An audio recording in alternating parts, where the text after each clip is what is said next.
Good afternoon to everyone. We are going to present an experiment on the basis of heat transfer by conduction. The aim of the experiment is to find out the coefficient of thermal conductivity of a material by guarded hot plate method. Firstly, we need to know about some important points. And the first is conduction. Conduction is a mode of heat transfer in which heat is carried by the collisions between neighboring atoms and molecules.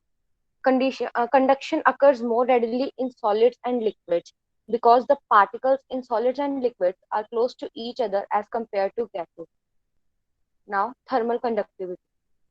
Thermal conductivity is defined as the rate at which heat is transferred by conduction through a unit section area of a material when a temperature gradient exists perpendicular to that area. And we can calculate it through using this formula. K is equals to Qd upon A into delta T. As conduction is involved, so thermal conductivity of gases and liquids are generally smaller than the solids. Now, Chirag will explain further. So good afternoon, everyone. So I will explain about guarded heat plate apparatus. The guarded plate principle is based on an absolute measurement method, and therefore it do not require calibration standards. In this method, material sample is heated from one side by an electrically heated plate. The heat plate is embedded in a metal plate which is known as guard. Next slide, please. So, guard is separately tempered to the same temperature as the heating plate. The temperature of the guard is controlled with the help of hot water circulation. Bottom side of the plate is also temperature controlled with water, but it is a but with lower temperature. Next slide, please. So here we can see the apparatus. Here on the at the top we can see the hot water circulation, and in the middle we can see heating plate, and in the bottom part we can see another plate which is at lower temperatures than the upper plate. So I would like to call my next one to explain the procedure. Good afternoon everyone. Today I am going to explain you the procedure for this experiment. Firstly, we have to choose the material for which we want to find the thermal conductivity. After that, we have to measure the diameter and thickness of the test slab. Next step is to measure the cold water temperature. After that, we have to set the same value of voltage for current and for main heater and guard heater. Then switch on the power supply. When the steady state is reached, note down the temperature. Now using this temperature, you can calculate the thermal conductivity of the material. Further, this experiment will be explained by Chirag. Good afternoon, everyone. Now I will explain the procedure with this video. First, we have to turn on the water flow. This will have to regulate the temperature and heat transfer of the system. Now we have to turn on the front main switch, and then we have to set the knob to the V position so that we can set the voltage value. Now we have to set the voltage value to 10 volt by using the another knob. Then we have to change the position of knob from V to I and set the value of current to 1 ampere. Now we have to wait till the temperature reach its steady state, and we have to wait for 30 minutes.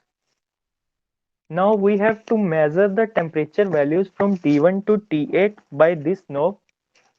Then this will be the T2 temperature, this will be the T3, this will be the T4, this will be the T5, then T6, T7, and this will be the T8.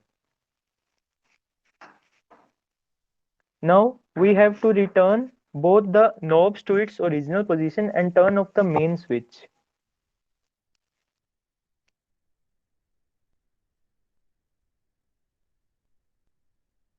Now the further observations will be explained by Astha. Good afternoon, everyone. So, I'm going to tell you the formula used in this experiment. Mean temperature at the surface of the specimen on the heater side, T is equals to T1 plus T2 plus T3 plus T4 divided by 4 degrees centigrade. Mean temperature at the surface of the specimen in cold plate side, Tc is equals to T5 plus T6 divided by 2 degrees centigrade. Area of the heat transferred is equals to pi d square by 4 meter square. In the above equation, d is the diameter of the specimen. Heat transferred Q is equals to V into I by 2 is equals to K, that is thermal conductivity into area upon T plus Tc whole divided by delta X joule. Here delta X is the thickness of the specimen. Now next slides will be explained by Dhairya. Good afternoon, everyone. I am Dhairya. This is the observation table. We have used 5 different types of material: cardboard, glass, mica, asbestos, and ebonite.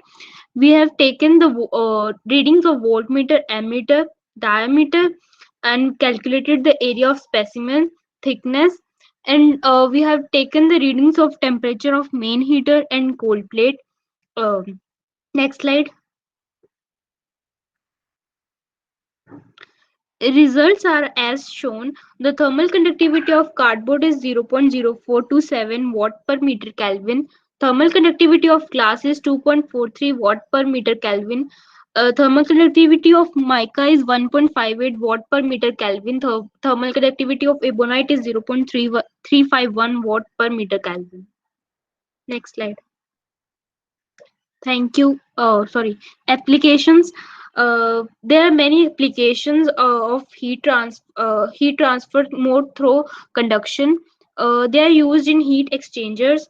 This concept is also used in thermal energy storage devices, in thermopile and infrared thermometer, in laser cooling, radioactive cooling, and magnetic cooling, etc. Thank you.